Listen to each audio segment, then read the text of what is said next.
La CENI a envoyé aux journalistes hier dans la soirée des errata des chiffres publiés lors de l'annonce des résultats provisoires du premier tour de l'élection présidentielle. Des chiffres qui ne devraient pas affecter les résultats obtenus par chaque candidat. Cependant, ces erreurs renforcent le manque de confiance de la population envers la CENI.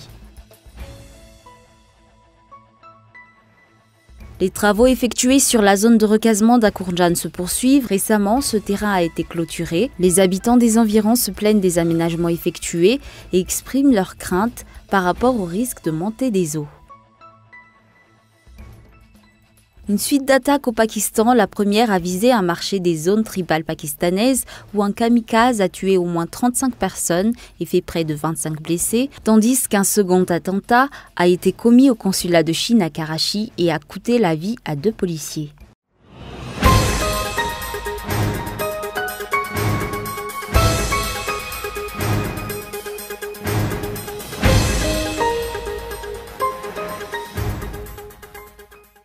Merci d'être avec nous sur Cool TV. Ce soir, pour ouvrir ce journal, l'actualité politique.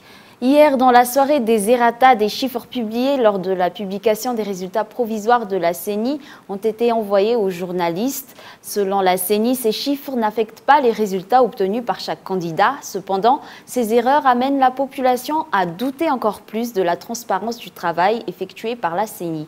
Un récit de Andra Arson. Hier, au cours de la soirée, la Commission électorale nationale indépendante a publié des rectifications sur les données des résultats provisoires de la CENI.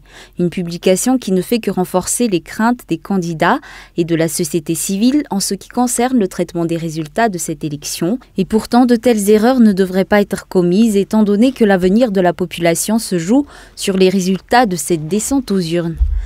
Voici les errata publiés par la CENI. Nombre de votants 5 367 871 au lieu de 5 367 447. Nombre de bulletins blancs et nuls 382 853 au lieu de 392 835. Nombre de suffrages exprimés 4 975 018 au lieu de 4 974 612. Cette correction n'a été faite que 6 jours après la proclamation des résultats provisoires, ce qui ne manque pas d'amener les citoyens à se poser certaines questions. La CENI a-t-elle traité ces résultats sérieusement ? Le logiciel utilisé par la CENI pour ce traitement a souvent été critiqué. La CENI a déclaré que ce logiciel a été validé par la communauté internationale et pourtant, pas plus tard qu'hier, une représentante du PNUD a fait un démenti sur ce point en soulignant que le rôle de la communauté internationale se limite à un soutien technique et financier. Dans toutes les activités dans lesquelles nous appuyons les institutions nationales, c'est un appui technique, ce n'est pas quelque chose qui est fait par le PNUD ou par le projet SACEM. C'est l'institution nationale, la CENI, qui est propriétaire de ces logiciels. Les explications et les justifications apportées par la CENI n'ont pour l'instant pas réussi à convaincre la population. Pour le respect de la démocratie et du choix des électeurs, le travail effectué par la CENI doit être transparent. Actuellement, ce qui intéresse particulièrement le peuple malgache, c'est de connaître les mesures prises pour l'amélioration des opérations effectuées par la CENI. Toujours au sujet de ces errata, des erreurs involontaires, c'est ainsi que la CENI a qualifié les erreurs notées sur les données qu'elle a publiées pour le premier tour de l'élection présidentielle, des propos qui ne font qu'accentuer encore plus le manque de confiance des électeurs envers cette entité. Reportage de Feizour Rafali. Des erreurs notées dans les résultats du premier tour de l'élection présidentielle, publiée par la CENI, une annonce qui retient particulièrement l'attention des électeurs malgaches et qui donne naissance à un nouveau sujet à controverse. Après la demande d'explication de la société civile, la Commission électorale nationale indépendante a parlé d'erreurs involontaires. Dans le traitement des résultats, il y a eu des erreurs involontaires commises, des erreurs que la CENI a essayé de réparer. Toutefois, ces fautes n'auront aucune répercussion sur les résultats obtenus par les candidats. Ces erreurs portent sur le nombre de votants. Les publications de la CENI sont disponibles sur son site web. Nous pouvons y retrouver actuellement ces errata. Depuis le début du processus électoral, de nombreux acteurs sociopolitiques ont exprimé leur manque de confiance envers la CENI concernant la prise en charge de cette descente aux urnes. Et pourtant, la Constitution du pays dispose que c'est une commission indépendante qui est chargée de mettre en place les élections. Ce qui signifie que seule une révision de la Constitution pourrait amener à modifier cette disposition. D'autre part, la CENI a organisé une journée bloquée pour l'amélioration des prochaines élections. Pour l'instant, les décisions prises au cours de la préparation de cette journée n'ont pas été rendues publiques.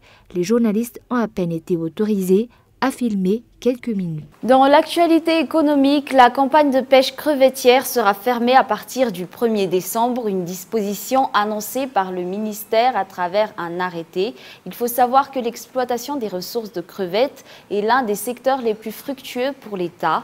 Le point sur ce reportage de Michela Ranarzone. D'après les termes du premier article de l'arrêté numéro 28049/2018, publié le 14 novembre dernier, la campagne de pêche crevettière sera fermée à partir du 1er décembre 2018 à minuit dans toutes les zones maritimes de Madagascar pour toute forme de pêcherie, que ce soit industrielle, artisanale ou petite pêche.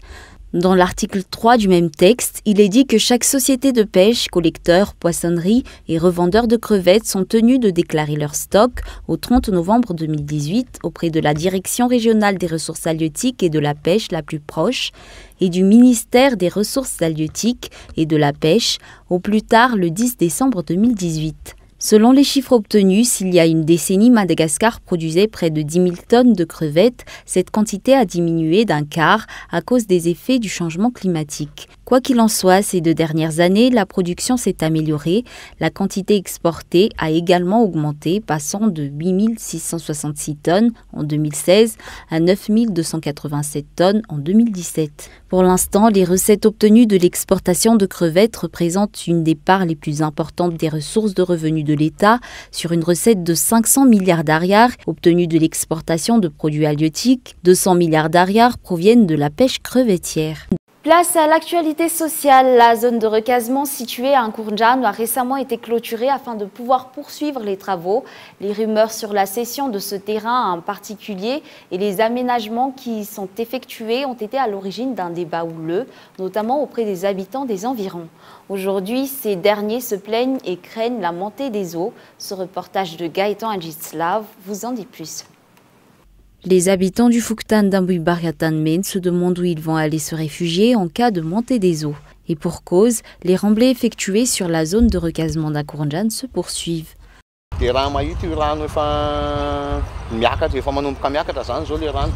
Là, nous pouvons constater que les eaux commencent à monter, donc quand ce remblai sera achevé, il est clair que même les routes seront inondées. Où iront les habitants de ce Fouktan à ce moment? Cette clôture a été mise il y a près d'une semaine, les travaux de remblai se poursuivent. Certains disent que les responsables de ces travaux se sont accordés avec des habitants du quartier, mais nous ne savons pas de qui il s'agit exactement. Selon moi, il faut penser à l'intérêt général avant de penser à l'intérêt d'un particulier.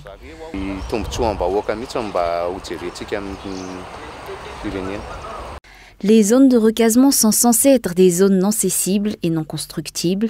D'autre part, aucun permis de remblai n'a encore été délivré pour un secteur compris dans la commune urbaine d'Antananarivo. Aucun remblai au sein de cette commune ne bénéficie donc pour l'instant d'autorisation légale. La poursuite des travaux de remblai effectués sur cette zone de recasement surprend donc plus d'un. Outre cela, les enquêtes effectuées sur la cession de ce terrain en 2014 sont restées sans suite. Une procédure de vente qui s'est achevée en 7 jours à peine. Ce délai suffit à prouver que cette cession est illégale. Si ces travaux continuent, que vont devenir les habitants des environs lorsque les eaux vont monter? L'intérêt d'une minorité va-t-elle primer sur l'intérêt général? Sur un tout autre sujet, la première sélection de la seconde édition de Miss Jeunesse Madagascar, concours organisé par Cool TV FM au sein de la capitale, se tiendra demain au siège de Cool TV. Les préparatifs ont été entièrement achevés, reste à accueillir les participantes. Près de 500 candidates sont attendues pour ce premier jour selon les explications d'un responsable. Passons maintenant aux actualités internationales. L'ancien chef de milice centrafricain comparé pour la première fois devant la Cour pénale internationale pour crimes de guerre et crimes contre l'humanité commis en Centrafrique. Des informations supplémentaires avec France 24. Alfred Yekatom alias Rambo devant la Cour pénale internationale. L'ex-chef de milice devenu député est soupçonné de guerre et crimes contre l'humanité comparé pour la première fois à La Haye. Il a été arrêté le 29 octobre dernier après avoir ouvert le feu à l'Assemblée nationale centrafricaine lors de l'élection du nouveau président du Parlement. Alfred Yekatom est soupçonné de meurtre, déportation et torture entre 2013 et 2014. À l'époque, il était à la tête d'un groupe de 3000 combattants au sein des milices anti-Balaka. Il est accusé d'exactions contre des communautés musulmanes et la population civile de Centrafrique. Grâce à notre enquête menée en toute indépendance et impartialité, nous avons collecté des éléments de preuve sur la base desquels nous soutenons que M. Yekatom est pénalement responsable de plusieurs chefs de crimes contre l'humanité et de crimes de guerre commis en République centrafricaine entre le 5 décembre 2013 et août 2014. Il doit maintenant répondre de ses actes devant la Cour. Au cours de l'audience prévue ce vendredi, la Cour vérifiera l'identité du suspect et la langue dans laquelle il pourra suivre les procédures. Alfred Yekatom sera également informé des charges portées contre lui. Au Pakistan, une attaque a visé un marché des zones tribales. Le bilan est d'au moins 35 morts et 27 blessés. Une autre attaque a visé le consulat chinois. 2 policiers ont été tués. Écoutons les détails. Sur ces images amateurs, la fumée est encore visible près du consulat chinois de Karachi. Vers 9h30 heure locale, un groupe armé essaye de pénétrer dans le bâtiment. Des policiers tentent de les stopper. Des coups de feu sont alors échangés. 2 de nos policiers ont été tués en plein service. La police et les militaires travaillent ici. Les assaillants ont garé leur voiture près d'ici et sont entrés dans le consulat, mais ils n'ont pas pu pénétrer à l'intérieur du bâtiment. 3 assaillants ont été tués. L'attaque a très vite été revendiquée par un mouvement séparatiste, l'Armée de libération du Baloutchistan, une province instable du sud-ouest du Pakistan. Dans cette région comme dans tout le pays, la Chine investit dans différentes infrastructures. Le Premier ministre pakistanais Imran Khan a immédiatement condamné l'attaque, évoquant une conspiration contre la coopération stratégique entre le Pakistan et la Chine. Pékin a de son côté appelé le Pakistan à prendre des mesures concrètes pour assurer la sécurité des citoyens chinois dans le pays. Revenons brièvement sur les grands points de ce journal. Hier dans la soirée, la CENI a envoyé aux journalistes des errata des chiffres publiés lors de la publication des résultats provisoires de la CENI. Une erreur involontaire selon les explications de cette commission. Il y a peu, la zone de recasement d'Akourjan a été clôturée. Les travaux se poursuivent, de quoi renforcer la crainte d'une montée des eaux au cours de cette saison des pluies. Au Pakistan, une attaque a visé un marché des zones tribales. Le bilan est d'au moins 35 morts. Une autre attaque a visé le consulat chinois. 2 policiers ont été tués. Et avant de clore ce journal, regardons la bande-annonce du film que vous propose Cool TV pour votre soirée ciné. I didn't know I was coming to this party. And then I saw you and I thought, that's why.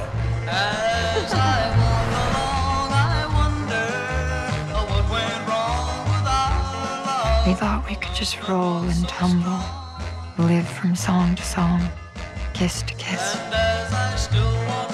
We should make a record together. I know you do the live music thing, but you want to make some money? You've got talent.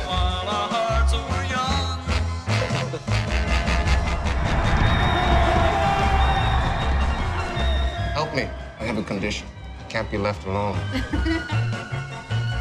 What part of me do you want?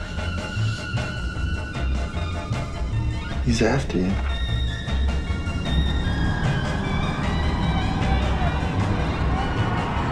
Slower. It's a love story. I'm a walking in the rain.